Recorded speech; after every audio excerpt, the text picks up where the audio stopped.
Veronica yang merupakan perwakilan dari tim Utapis akan memaparkan bagaimana proses pembuatan aplikasi Utapis. Aplikasi Utapis adalah aplikasi kecerdasan buatan untuk menapis kesalahan berbahasa dan juga untuk meningkatkan kompetensi berbahasa Indonesia jurnalistik.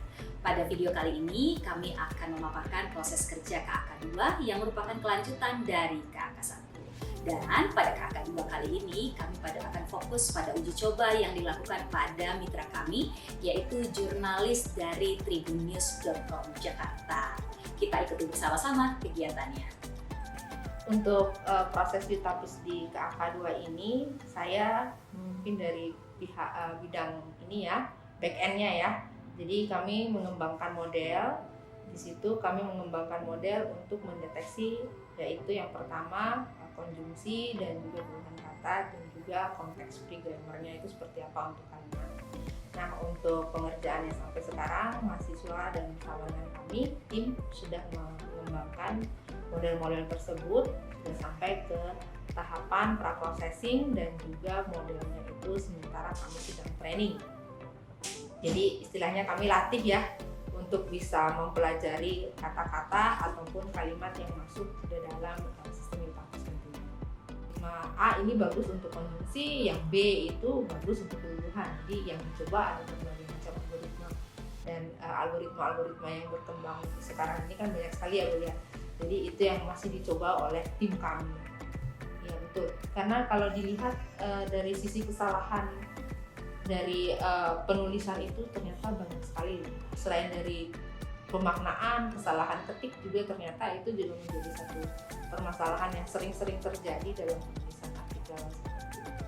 Jadi itu pun kami berusaha mempelajari. Kan kalau manusia melihat langsung mungkin sebagai seorang ahli bahasa di bidang sosial mungkin tahu ini salah. Kalau ini kita berusaha memintarkan mesin. Jadi ya kami mungkin butuh waktu untuk melakukan pentrainingan atau pelatihan kepada mesin kami supaya mengetahui istilahnya model-model yang harusnya dipelajari sehingga bisa dikenali. Halo, saya Rudi Sutomo dari Prodi Sistem Informasi tim Utapis Universitas Multimedia Nusantara.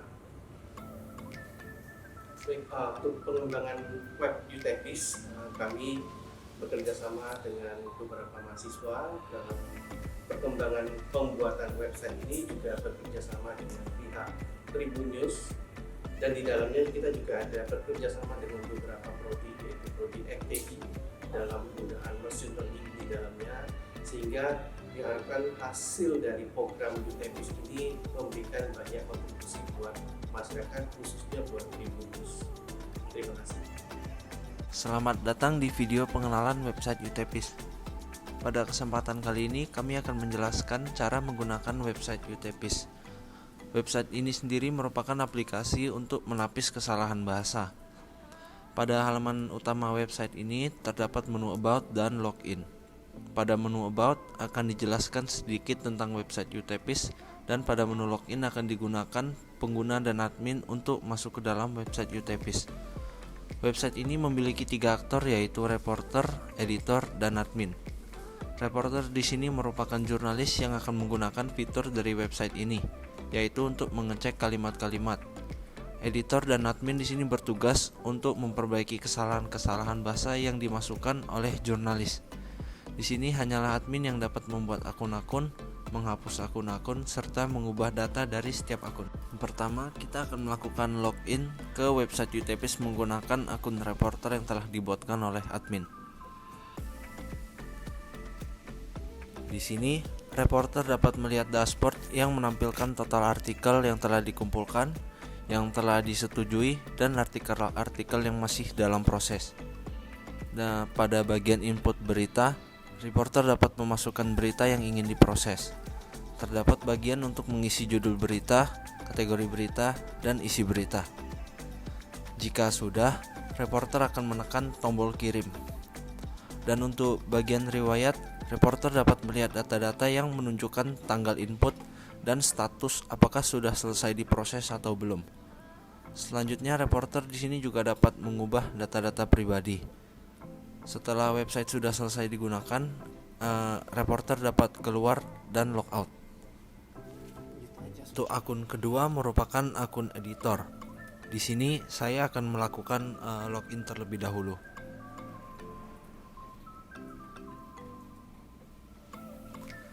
Dapat dilihat terdapat tampilan dashboard yang sama seperti reporter.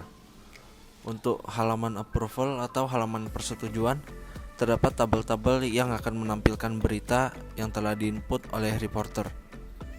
Habis itu, editor dapat bertugas untuk memperbaiki kata-kata menggunakan sistem yang dapat mendeteksi kesalahan kata.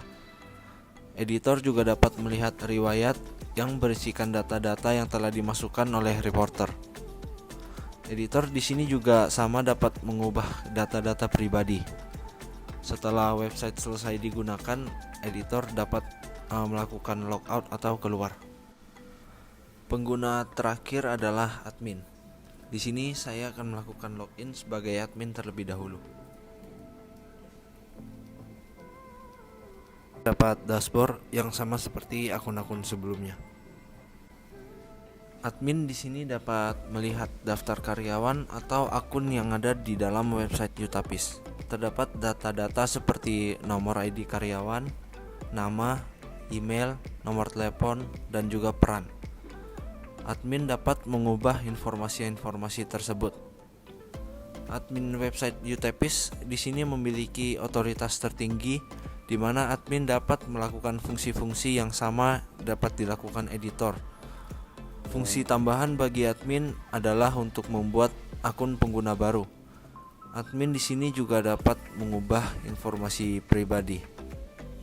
Sekian penjelasan tentang penggunaan website Utapis. Terima kasih.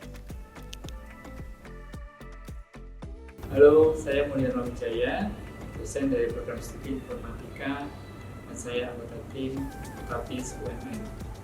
Pada kesempatan ini saya ingin memberikan informasi mengenai kemajuan yang telah kami lakukan, terutama dari sisi pemodelan dan juga pemrosesan artikel dari Tribun News untuk diolah disesuaikan dengan struktur tata bahasa baku bahasa Indonesia.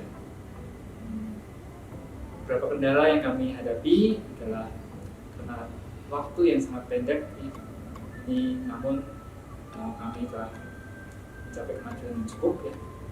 Telah membuat sebuah prototipe yang secara fungsional sudah kami uji, dan kami harapkan nanti ke depannya juga dapat ditingkatkan dalam sisi efisiensi untuk skalabilitas.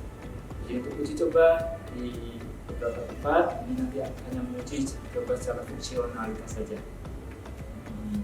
Dari tim Utapis kami akan melihat pada KDRK yang sudah memberikan kesempatan untuk UMN terlibat dalam proyek ini. Terima kasih. Uji coba Utapis, prototipe Utapis ini akan dilaksanakan di Jakarta, Solo, dan Makassar. Setelah itu nantinya juga akan diuji coba di perguruan tinggi dan beberapa lembaga. Ya, demikianlah perkembangan dari aktivitas tim kami dalam mengembangkan aplikasi Utapis. Sejatinya banyak sekali hambatan yang kami hadapi, diantaranya adalah waktu yang terbatas dalam mengembangkan aplikasi ini, kemudian proses trial and error untuk menemukan model yang tepat dari aplikasi ini, dan juga pengadaan server yang sedikit mengalami hambatan.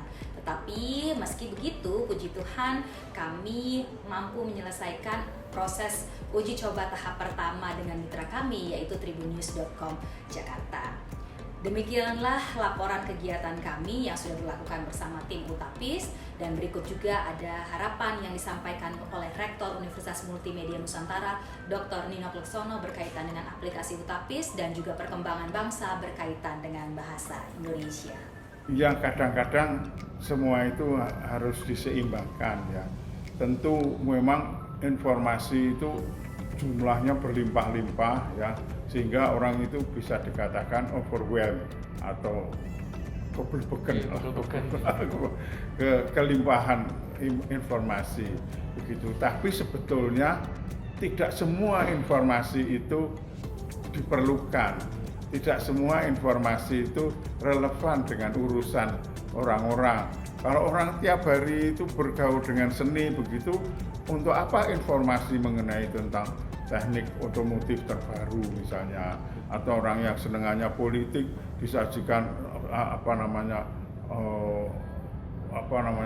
praktis mengenai yang tidak ada kaitannya dengan politik. Tentu informasi tersebut menjadi, kalau tidak mubazir ya less relevant lah ya, menjadi kurang relevan gitu. Nah sekarang kalau ditanya jumlah atau kerapian bahasa, ya syukur kalau jumlahnya itu banyak, tapi juga sekaligus bahasanya rapi, bahasanya terjaga, bahasanya itu sempurna begitu. Nah itu harus dua-duanya itu meresap, diendapkan menjadi bagian dari cara bekerja